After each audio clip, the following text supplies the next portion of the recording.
Bonjour à tous. Aujourd'hui, des bonnes nouvelles. Des bonnes nouvelles parce que je vais vous parler d'une offensive tous azimuts en France, mais aussi à l'étranger, notamment aux États-Unis, contre la possible obligation vaccinale ou celle qui existe déjà dans certaines professions. Euh, on voit que les choses clairement sont maintenant beaucoup plus fortes organisées qu'en 2020 ou même en 2021 du point de vue de la résistance, et on a intérêt à l'être parce qu'on sait bien que passer la séquence électorale des législatives en France, on ne sait pas ce qui nous pend au nez ou on ne le sait que trop. Et puis il y a encore des très grands combats à mener sur des choses qui existent aujourd'hui. Vous savez, nous on est pour la liberté contre l'obligation. Nous n'avons jamais varié. Et les choses sont extrêmement claires chez nous, mais c'est vrai qu'on doit se réjouir, on doit noter les choses quand une résistance est là, très concrète, s'organise. Et nous sommes très heureux d'en avoir pris notre part et d'en prendre notre part. Et nous en prendrons toute notre part en prenant, comme d'habitude, aux patriotes toutes nos responsabilités, notamment tous nos candidats aux élections législatives. Allez les voir sur le site des Patriotes, il y a la liste. Moi, je suis dans la 6e circonscription de Moselle-Forbach. On fait une formidable campagne, magnifique campagne, où je suis candidat, avec toute l'équipe, évidemment. Évidemment, ce que je voulais vous dire, c'est que si on veut que l'information circule, il faut s'abonner à cette chaîne YouTube. Voilà, un petit clic, une seconde, c'est gratuit. C'est devenu une espèce de petit slogan, mais c'est vrai, parce que c'est vrai. Et il faut le faire maintenant. Et plus vous serez abonnés, plus les vidéos circuleront. Et je remercie du fond du cœur ceux qui vont le faire maintenant, ou en fin de vidéo, et ceux qui l'ont fait récemment. Vous êtes extraordinairement nombreux à vous être abonnés à cette chaîne. C'est magnifique, c'est formidable. Elle n'a jamais connu une telle croissance. Il faut que ça continue. Allons vers les 400 000 abonnés le plus vite possible. Il faut aussi vraiment nous rejoindre, les amis. Vraiment, vraiment, il faut nous rejoindre. Il faut que vous adhériez aux Patriotes ou repreniez votre adhésion annuelle. Nous sommes le plus grand mouvement souverainiste et de défense des libertés de France, c'est clair, et largement. Mais alors, on a tous les vents oligarchiques contre nous. Et ce que je vous dis là, ce n'est pas simplement un mot. Ça veut dire qu'on n'a pas un financement public, on n'a rien, pas un centime. On fait comme on peut, mais on fait. Mais on ne peut pas y arriver si on n'est pas suffisamment nombreux. Donc il faut continuer de venir ou de reprendre votre adhésion annuelle pour défendre avec nous des belles valeurs, des beaux combats nécessaires, utiles, indispensables. Les générations qui viennent, nous n'avons pas le droit de ne pas nous battre pour elles puisque nos ancêtres se sont battus pour qu'on hérite d'un pays, d'un beau pays, d'un pays grand, juste et libre. Nous avons ce devoir de le transmettre et nous avons ce devoir de nous battre pour l'humanité, pour la liberté, la souveraineté des peuples, contre cette horreur oligarchique. C'est tout le combat de cette carte orange des patriotes. Le lien pour adhérer ou reprendre votre adhésion annuelle, c'est le même lien. Il est sous la vidéo en description, il est également en premier commentaire épinglé. En toute fin de vidéo, il sera là en cliquant sur l'écran directement. Sous la vidéo en description, le lien pour faire un don de soutien aux patriotes, notamment financer les campagnes législatives qui coûtent très très cher, sans aucune aide, et tout le reste, les manifs et tout le reste. Et c'est formidable aussi ceux qui peuvent donner selon leur capacité, sachant que les dons adhésion réadhésion sont défiscalisés aux 2/3. Pour vous, bravo aux donateurs et aux réadhérents, bienvenue aux nouveaux patriotes résistants. Alors, vaccination obligatoire, une grande offensive pour la mettre en échec et pour la supprimer là où elle existe déjà. On parle du Covid, bien sûr, on est pour la liberté. Des attaques tous azimuts contre cela aux États-Unis, en France. On va commencer aux États-Unis. Aux États-Unis, rébellion de militaires, premièrement. Alors, ce que je vais vous dire là, vous ne le verrez pas ou très peu, je pense, dans la grande presse française, pour l'instant, pas du tout. Mais c'est actuellement le cas aux États-Unis. Ainsi, le 20 mai, on le sait par le site spécialisé American Military News, un article du 25 mai, on sait que le 20 mai, un conseil d'administration de la marine américaine a déterminé par 3 votes à 0 qu'un lieutenant américain n'avait pas commis de faute, je cite, en refusant de se faire vacciner contre le Covid-19 et qu'il pouvait poursuivre son service. On parle du lieutenant Bill Moseley. Ça, c'est une nouveauté, puisque l'obligation vaccinale pour les militaires a été mise en place aux États-Unis par le secrétaire d'État américain à la Défense Lloyd Austin le 23 août 2021. Dans la foulée de cette décision historique aux États-Unis, maintenant, 520 militaires américains d'un district de l'Est du Texas viennent de déposer une plainte contre le gouvernement fédéral américain en disant que l'obligation vaccinale Covid les concernant était illégale, car selon leur argumentation, je cite, pas de vaccin définitivement approuvé aux États-Unis. Donc, aujourd'hui, 55% des militaires auraient déjà été vaccinés illégalement dans leur raisonnement. Voilà, je vous rapporte ce qu'ils disent.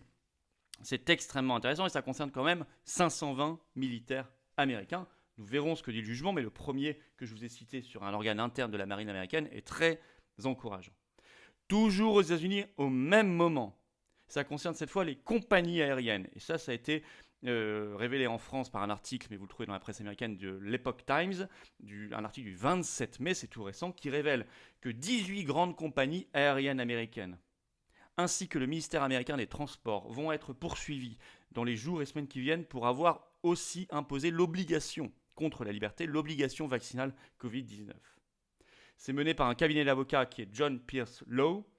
Là-bas, concernant ces personnels navigants dans les compagnies aériennes, l'obligation vaccinale Covid-19 date de septembre 2021, décidée par Joe Biden. Or, dans leur argumentation, et c'est porté par une association qui s'appelle US Freedom Flyers, donc les navigants américains de la liberté, selon leur argumentation, ces obligations de vaccination Covid-19, je cite, portent atteinte à leur liberté fondamentale, religieuse et médicale. Fin de citation. Alors ce sont surtout ceux qui ont lancé, dans le cadre de cette association, les recours judiciaires sont des pilotes ou des agents de bord non vaccinés, bien sûr. Alors ils ont déjà attaqué, ça y est, c'est fait, une compagnie qui est Atlas Air. Ils vont bientôt le faire pour United Airlines et donc, je vous l'ai dit, au total 18 compagnies aériennes.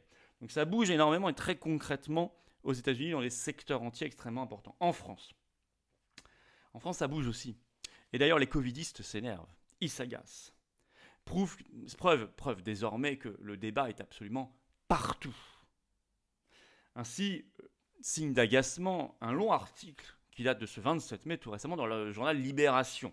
Je cite le titre. Effet secondaire des vaccins anti-Covid, l'audition de figures entre guillemets anti-vax par des parlementaires fait polémique. Alors vous savez ce qu'ils appellent anti-vax, c'est tout simplement des gens qui sont pour la liberté. Ça c'est une manière de évidemment de diaboliser ou de discréditer. Bon. Alors, qu'est-ce que c'est d'abord que cette commission d'enquête à laquelle ils font référence ? Ça, je vais vous lire un extrait de l'article qui l'explique. Voilà. Remontons en janvier dernier, écrit Libération. Donc janvier 2022. Plusieurs pétitions sont à cette époque déposées sur le site du Sénat, demandant la création d'une commission d'enquête parlementaire sur les effets secondaires de la vaccination contre Covid-19. La règle veut que si 100 000 signatures sont recueillies en 6 mois, le texte soit transmis à la conférence des présidents des groupes du Sénat pour examen, en février 2022. L'une des pétitions avait atteint 33 600 signatures.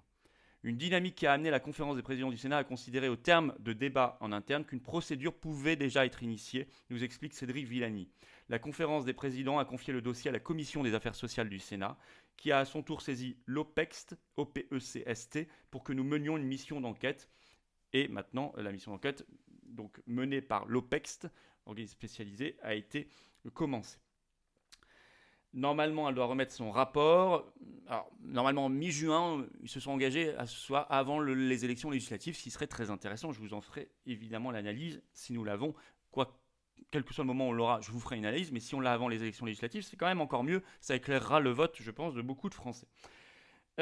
Alors, Libération attaque parce qu'ils ont par exemple déjà auditionné, et ça les choque, la statisticienne Christine Coton, qui pourtant dit des choses très justes et qui est une personne très scientifique, très rationnelle. Mais comme elle n'est pas assez covidiste, ça ne l'est même pas du tout, ça les dérange profondément. Ou encore, il cite Amine Humlil, pharmacien hospitalier au centre hospitalier de Cholet, et qui est donc très mal vu. Pourtant, il est très brillant et très pondéré, très scientifique dans son analyse. Il a fait d'ailleurs tout récemment, je vous invite à aller la voir sur la chaîne YouTube de Sud Radio, un entretien chez André Berkoff ces derniers jours. C'était absolument très intéressant, passionnant, très argumenté. C'est sur la chaîne YouTube de Sud Radio, au moment où je vous parle.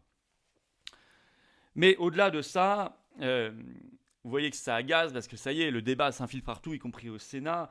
Même Libération est obligée de dire, ceci dit, leur parole a déjà apporté des effets positifs d'ores et déjà, notamment sur les remontées de pharmacovigilance.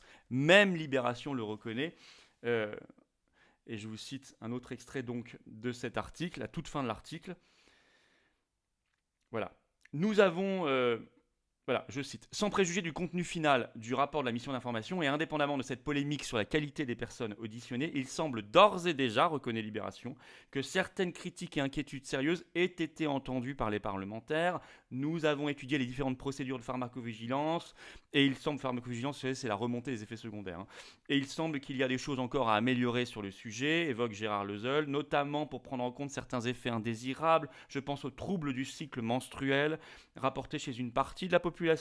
La collectivité nationale aurait sans doute davantage dû faciliter les remontées de pharmacovigilance, que ce soit en direct ou à travers du corps médical. Alors c'est dit avec beaucoup de pincettes, c'est dit comme ça, mais enfin c'est dit, y compris les troubles du cycle menstruel, c'est dit, et c'est tellement peu dit et écrit, et encore moins dans Libération, que c'est quand même une sacrée avancée. Et ça, c'est tout le travail de la résistance, le débat s'infiltre partout.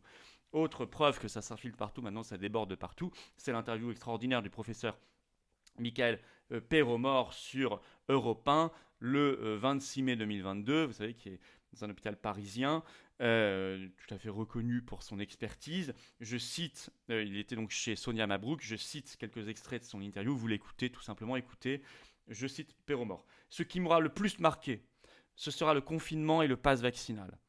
Des mesures inimaginables au XXe siècle. Des mesures qui ont fait beaucoup de dégâts et qui ont été une immense gabegie d'argent public. Il ajoute, ce qui m'a le plus choqué, c'est qu'autant de gens adhèrent, et en particulier des médecins. Les médecins auraient dû s'opposer au pass sanitaire qui est antidéontologique. Il ajoute, écoutez bien, les soignants non vaccinés. D'abord, il n'aurait pas fallu les exclure. Ça, c'est certain. Je suis très, très favorable, dit-il, à ce qu'on réintègre ces soignants. Fin de citation du professeur Perromort sur Europe 1 le 26 mai. Ça craque de partout.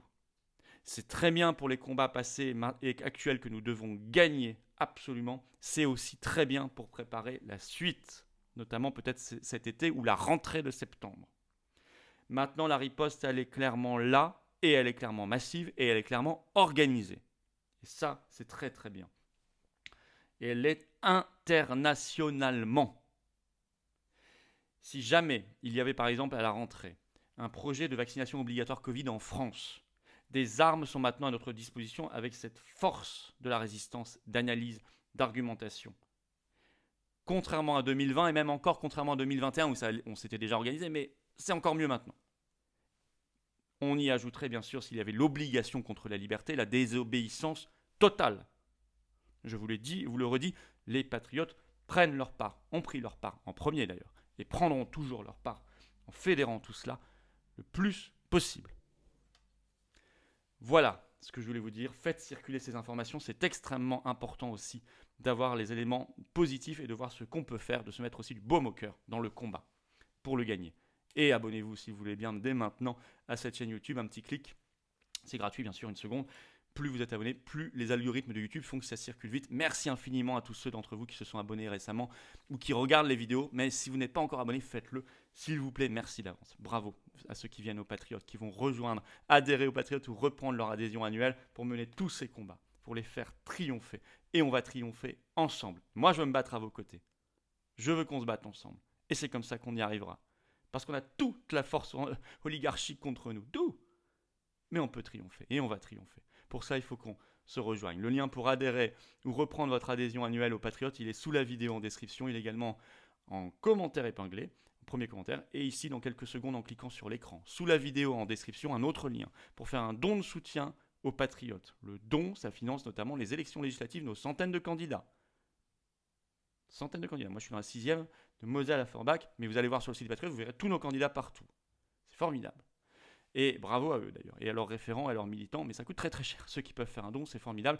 Les dons, les adhésions, les réadhésions sont défiscalisés aux 2/3. Pour vous, inutile de vous rappeler que nous n'avons pas un euro de financement public ni des banques, rien du tout. C'est tout pour notre pomme. Et donc bravo à ceux qui peuvent aider la cause. Et bravo aux donateurs, donc aux réadhérents, et bienvenue aux nouveaux patriotes. Et vive la France.